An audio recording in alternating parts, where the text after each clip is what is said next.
should not happen. I honestly think that this subcommittee is going to try to stop the work of those Democrats like my ranking member, Jamie Raskin, from making sure that we're keeping oversight over Donald Trump and his business dealings when it comes to dealing with folks like China and other countries that right now are not necessarily on the top of our friends list. Here we go again with Democrats projecting their own misdeeds onto President-elect Donald Trump. Do we need to remind Democratic Representative Jasmine Crockett of the truth about how China laundered money to the Biden family? And we're not talking about just a few bucks here, guys. A House Oversight Committee found that millions of dollars were flowing from China to the pockets of President Biden and his family. But of course, it's not an issue when a Democrat does it. We have a once-in-a-generation mandate right now. The American people have voted for drastic reform of the government, and our federal government is broken. It's no secret that it is a fourth branch of government, the administrative state that makes most of the rules,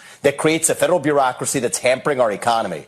So what do we want to do? We want to go in and slash and burn that bureaucracy to help Americans, stimulate the economy, and to restore self-governance again, Sean. The people we elect to run the government, they're not even the ones who run the government anymore. It's these unelected bureaucrats. Republican politicians have talked about fixing this for a long time, not with a lot of progress. So I do think it's going to take a couple of outsiders. Elon and I have built a great friendship over the last year.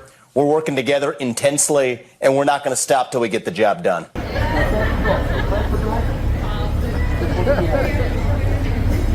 It's clear that the Democrats don't want guys like Elon Musk and Ramaswamy checking federal spending. And we don't have to look too far to realize that many Democrats believe in money that never runs out. Vice President Kamala Harris generated more than $1 billion and still ended her presidential campaign owing millions. This isn't the kind of financial literacy that any of us wants to see, especially as news reports show just how much the American people are paying for. And you're not going to believe what these federal workers are doing while they work for our money. Perhaps nothing sums up remote work better than this selfie of a federal employee jumping on a call in a bubble bath. The employee was a manager at the Department of Veterans Affairs who posted the picture on social media with the caption, "My office for the next hour." The picture encapsulates a new report from Senator Joni Ernst, which found just 6% of federal employees are in the office full-time, while about 1/3 are fully remote. Ernst's investigation discovered the remote work has resulted in American taxpayers receiving inadequate services, including service backlogs and delays, unanswered phone calls and emails, and no-show appointments. The shortcomings include calls from veterans for mental health services going unanswered. Ernst also said remote work partially contributed to the infant formula shortage of 2022. A whistleblower informed the Food and Drug Administration about unsanitary conditions at the formula plant in October 2021. But partially due to remote work, the FDA senior leadership was not informed for more than 100 days. The FDA's reduction of food facility inspections during the pandemic was also a factor. The empty offices are costing taxpayers money. There isn't a single agency headquarters in Washington that's half full. The average occupancy is 12%. The report states the government also owns more than 7,600 vacant buildings and another 2,200 that are partially empty. Maintenance, leases, and energy on these buildings cost more than $15 billion a year. Senator Ernst claims that the nation's capital is a ghost town, asking where the government employees are if they aren't at their desks. And think about how much they're spending to keep these employees paid. Money that's coming from American taxpayers like me and you. But if you ask Democrats, zeroing in on these kinds of issues is a joke, something that shouldn't be taken seriously. The problem for them is that this is something that Elon Musk wants to address immediately. In a post on X, Elon Musk claims that excluding security guards and maintenance personnel, only 1% of government workers actually show up in person to these nearly empty buildings. Which begs the question, do these agencies need a shakeup of some sort? Maybe remove some employees that don't necessarily provide any value? Elon Musk and Vivek Ramaswamy, they have a huge task ahead of them. The goal is to cut $2 trillion from the federal government's $6.75 trillion budget within a year. The Committee for a Responsible Federal Government says that doing that within 12 months isn't plausible, suggesting that it would be easier to set a deadline of at least 10 years. But if we looked at just fraud losses, we can cut a huge cost to taxpayers. It's estimated by the Government Accountability Office that fraud costs us between $233 billion and $521 billion annually. And that's just one part of it. Cuts are expected for the federal expenditures that are unauthorized by Congress or being used in ways that they never intended. $500 billion plus is expected to be cut on that end, with a couple of items already on the list. $535 million a year to the Corporation for Public Broadcasting, $1.5 billion for grants to international organizations, and nearly $300 million to progressive groups like Planned Parenthood. But of course, this isn't going to go smoothly. Some Democrats, though, they feel as if it's a waste of time. One of them is Representative Maxwell Frost. Let's be honest about DOGE and this whole thing. It's a joke. We're talking about two billionaires who are cosplaying as government officials, not an actual department of this government. It's an X account right now. And here's my thing. I'm all for making our government more efficient, but we got to look at the proposition here. The proposition of these two guys is that to make the government more efficient, we got to fire a bunch of people and take away a bunch of funding. And that lack of nuance and actually providing real oversight on how we can make the government work in a better way shows me firsthand that they're not coming at this on the right foot and not coming at it from the right place. I mean, look at Elon Musk. I mean, this isn't even to mention the horrible discrepancies we've seen and the fact that Elon Musk has a vested interest with government contracts. So we have to look into this this issue that we have right now with these two billionaires coming in. Now, not every Democrat is pushing against Elon Musk and Ramaswamy's plan in order to make our money work for us. One of them is Senator John Fetterman, who says that he's actually not against working with the likes of Elon Musk and Vivek. Do you see yourself ultimately working with folks like Elon Musk and Vivek Ramaswamy, who will be heading? Yeah, I admire Mr. Musk. He's been involved in very important parts of American society, AI, SpaceX, and other kinds of things. Yes, he's on a different team, but that doesn't make me an enemy. I don't automatically going to become a critic. It's like, hey. He has made, he's made our economy and our nation better, and our politics are different, and I don't agree with some of the things that he might say, but that doesn't make him, like I said, an enemy. It's good to see some Democrats showing some common sense within our government. I mean, at the end of the day, streamlining our government services will only make life easier for all of us, especially for taxpayers who actually keep these people employed. Have you seen the absolute chaos unfolding with Trump's latest cabinet pick? I mean, this surprise announcement, it is dropping like a hammer, and you better believe that the deep state, they're losing their collective minds over it, guys. You got Trump making moves, and every time a new cabinet nomination hits, the establishment scrambles to try to stop it. Pipe bombs, threats, smear campaigns, you name it. Oh, but this time they pushed a little bit too far. A pipe bomb threat over a Trump pick? I mean, are you kidding me, guys? Now, we're talking about Pete Hegseth, who might be getting the boot while Ron DeSantis is waiting in the wings. Can you guess why, though? Can you guess why Pete Hegseth might be getting the boot over Ron DeSantis? Because the deep state is desperate to control whoever ends up in Trump's cabinet. They know a MAGA powerhouse in charge spells their doom. They're seeing firings, backstabbing, and sabotage attempts left and right. But Trump's not backing down, guys. In fact, he's ready to clean house and kick the deep state out for good. And this is breaking news. And the battle for Trump's cabinet members, it's like nothing we've seen before. It's not just politics, folks. This is war. Trump is dropping announcements and the media just can't handle it. They thought that they would stop him with threats, but the MAGA train is full speed ahead, guys. So get ready, because Trump's second term, it's coming, and the deep state, I don't know, they're about to get exposed like never before. So bottom line is he's hired a cabinet of folks who are in the shaking up business. And you got Elon and Vivek on the top trying to figure out what can be cut and what can't. One of the biggest surprises from President-elect Trump, his pick for Labor Secretary, pro-union former Congresswoman Lori Chavez DeRemer. Needless to say, guys, the woman rattled a lot of cages when she was announced as Donald Trump's Labor Secretary, especially when it came to big business. In fact, Chavez DeRemer, she even received a pipe bomb threat. Yes, guys, a pipe bomb threat not long long ago at her Happy Valley home. But much like our president-elect, she's not backing down at all, and she will not be intimidated by harassment. She said on X that this kind of violence harms not just the intended targets, but entire communities, that it is an unacceptable way to express opposition, and it will not deter President Trump and the team that he assembled from doing work on behalf of the American people. Now, honestly, guys, I've heard from some people from Oregon where she served as Congresswoman. They said that she did a great job there, and she's going to do great as a part of Trump's incoming administration. Yet another strong, intelligent woman that our president-elect is bringing into his team. Here, check it out. From the Trump-Vance transition team there, that they have announced the nomination of Congresswoman Lori Chavez DeRaymer as Secretary of Labor.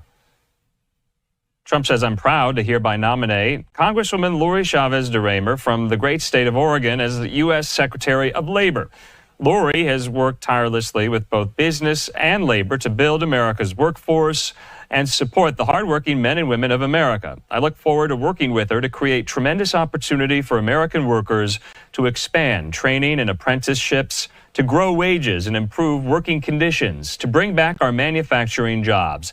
Together, we will achieve historic cooperation between business and labor that will restore the American dream for working families." Now, if you're not familiar with Chavez DeRaymer, she served one term in Congress, and there she is. You recognize Sean O'Brien, the Teamsters Union president, with President-elect Donald Trump. And so O'Brien with this, saying, "Thank you, Donald Trump, for putting American workers first by nominating Representative Lori Chavez DeRaymer for U.S. Labor Secretary. Nearly a year ago, you joined us for a Teamsters roundtable and pledged to listen to workers and find common ground to protect and respect labor." And that is Sean O'Brien's reaction. Of course, the Teamsters, remember, opted out of endorsing this presidential election cycle. So they neither endorsed Harris nor Trump. But Sean O'Brien, remember, got a speaking slot on night one of the Republican National Convention in Milwaukee in July. Now, I mean, that she came that close to winning in a blue state obviously says something, right? I mean, just look at Chavez DeRaymer in action right here, tearing down the Biden administration and calling for an energy independent America. Watch. It's a pleasure to be before you as one of the majority makers. And as a mom, and as a business owner, and as a mayor, these issues matter. They matter to Oregonians, and they matter to Americans. Due to the poor energy policies, we've gone from energy independent to energy dependent, and that's what we want to avoid. And in order to do that, we have to have a plan. The Strategic Petroleum Reserve is intended for emergencies. Nearly 40% of the stockpile is now gone, the lowest level we've seen in 40 years. It was the largest drawdown in U.S. history. It's clear that Congress needs to act. The people who elected us expect us to have a plan. That's what mayors do. That's what congressional leaders do. Failing to do so leaves us vulnerable. Natural disasters and national emergencies in the future. We have to be prepared. The Strategic Production Response Act requires us a plan that Oregonians asked us to pay attention to, that Americans asked us to pay attention to. Domestic energy production, if the SPR is tapped for those non-emergency purposes. I'm very proud as a freshman legislator to co-sponsor this bill. It's an important step forward in restoring our energy security. It was a whole supercut. I watched hers, and there were definitely some very interesting ideas brought up. I heard about how trades should be taught in high school and to get rid of temporary contract agencies. So what do you guys think about Chavez DeRaymer as labor secretary? Now, me, I just remember how David Aspen from Fox Business said that Trump's cabinet picks are really shaking up business. So bottom line is he's hired a cabinet of folks who are in the shaking up business. These are people who have reworked companies, who have tried, as some people that have been working with us at Fox to do, to really try to shake up the bureaucracies that they're now going to try to change. So in order to shake up the government and make it work, and you got Elon and Vivek on the top trying to figure out what can be cut and what can't, what is necessary and what is not, separating the wheat from the chaff, they're going to do that. I have a great hope that they will succeed. Right. And in dismantling, especially, Cheryl, those odious regulations we've talked about. I have a family business, a small business that's in the agricultural and the alcohol sectors. Nothing is more regulated than those. And the stymieing is so real. The amount of money that we have to hemorrhage in tithing to the government. But hopefully moving forward under this administration, it will be the dismantling of these regulations and the fostering of entrepreneurial and capitalist spirit. Now, honestly, guys, it's just a shame that as Trump is assembling his team, they also have to worry about bomb threats and danger to their families, right? Chavez DeRaymer in Happy Valley, Oregon, their sheriff's office confirmed that it had to respond to a threat against the former congresswoman and soon to be Trump's labor secretary. And she's not the only one. The FBI said in a statement that it was aware of numerous bomb threats and swatting incidents targeting incoming administration nominees and appointees. Trump spokeswoman Carolyn Levitt, she had to speak out about it, actually. She said in a statement that several offices received violent, un-American threats ranging from bomb threats to swatting, basically prank calls that cause a large number of heavily armed police officers to show up at an address in order to respond to a non-existential threat. And this happened the week of Thanksgiving, so these incoming officials, they were with their families. So just imagine, you're supposed to be looking forward to some turkey and some time with your loved ones, but instead you're having to worry about your family's safety. I mean, what has our country turned into, right? Seriously, guys, I'm just glad that we're finally going to see some adults back in charge pretty soon. January 20th, you guys, don't miss it. We're counting down the days until President Trump's inauguration day, and the sky's the limit. So make sure you guys are always subscribed to the channel here, have your notification bell turned on, and hey, if you guys appreciate the content and the information that we're sharing so far, show the video some love, hit the like button, drop a comment down below, also consider subscribing to the channel. Totally appreciate you guys. So President-elect Trump's pick for the pro-union labor secretary is something that's especially causing buzz in business circles. But we're really not surprised considering how Trump made history when Teamsters President Sean O'Brien spoke at the Republican National Convention in July. I guess it really just goes to show how the president-elect shows his gratitude for working class voters, delivering a strong turnout for him and the GOP. She has a solid pro-worker record that's way different from a lot of Trump's own in the past. So yeah, contrary to what liberals believe, our president-elect isn't afraid of having opposing voices inside of his cabinet. Now, just to prove my point, Chavez DeRaymer is just one of 5 House Republicans who supported the Protecting the Right to Organize Act, which is a bill that would expand workers' ability to unionize that Trump's White House advisors recommended he veto. She also backed the Public Service Freedom to Negotiate Act, legislation that shields public sector workers' ability to unionize, which conservatives have also chafed against. And she voted against a GOP effort to overturn a Biden administration labor rule related to workers' retirement savings. Even Teamsters President O'Brien couldn't hide his joy at the Chavez DeRaymer nomination. He immediately posted after the announcement how North America's strongest union is ready to work with you every step of the way. Same with other prominent voices in organized labor. American Federation of Teachers President Randy Weingarten, he even called Chavez DeRaymer's nomination significant, that her record suggests real support for workers and their right to unionize. Then again, you have the likes of AFL-CIO, a top U.S. labor federation who just can't seem to be happy with any good news. They said it remains to be seen what she will be permitted to do as Secretary of Labor in an administration with a dramatically anti-worker agenda. Well, as long as they don't put blindfolds on nor actively fight against Trump's incoming administration, then they're definitely going to see the positive changes this MAGA era is going to bring for the working class. Am I right? So Chavez DeRaymer herself is the daughter of a Teamsters union member. One of my favorite quotes from her was from a House Education and the Workforce Committee meeting. She said that unions aren't the enemy of small businesses. They're a partner, even though she acknowledged that she is in the minority of her party that thinks that. During her 2024 House race, Chavez DeRaymer picked up the support of more than 20 local unions in her area. As House Speaker Mike Johnson put it, she's got more labor union endorsements than any Republican I've ever seen in my life. And like I've been saying, guys, enough with the hate, enough with the bomb threats and the swatting. Why don't they just let Trump do his job? Because although mainstream media doesn't like to talk about it, our president-elect and his agenda, it won an overwhelming majority in the Electoral College and the popular vote. The American people gave him both the Senate and the House too. Trump's mandate couldn't be clearer, and we the people support him 100%, or at least a majority of the 100 does. According to the latest CBS News YouGov survey, most Americans at 59% approve of President-elect Donald Trump's handling of his administration's transition back into the White House and are bullish about the next 4 years. years. That includes his cabinet selections. Health and Human Services Secretary designate Robert F. Kennedy Jr. got the most positive reactions from poll respondents, with 47% ranking him as a good pick compared to 34% saying that he's not good. Secretary of State designate Marco Rubio, he garnered 44% good to 25% not good. Director of National Intelligence designate Tulsi Gabbard scored 36 to 27,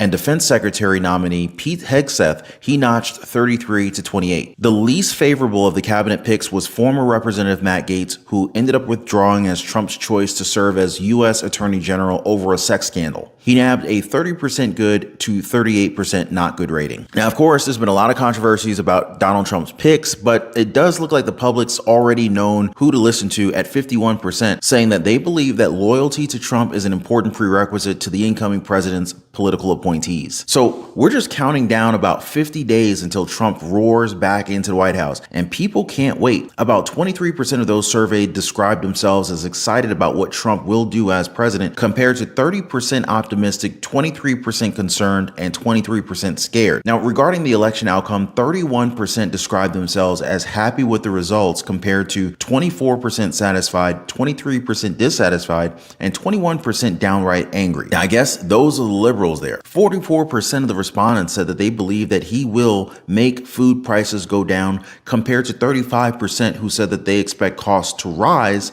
and 21% said no change. And it's not just this poll, actually. Other polling has found similar voters approving of Trump's plan for the future. A Pew Research Center surveyed determined that 53% of Americans somewhat or strongly support his agenda, compared to 46% who disapprove. Now, speaking of our money being wasted, New York is taking a new approach when it comes to illegal immigrants. Now, I covered this in a previous live stream where migrant shelters are now being shut down one after another. Make sure you guys check that video out after this one. As always, thanks for clicking the like button. Thanks so much for subscribing to the channel. You got a video coming up here. Check this video out next and the playlist down below, and I'll see you guys on the next one.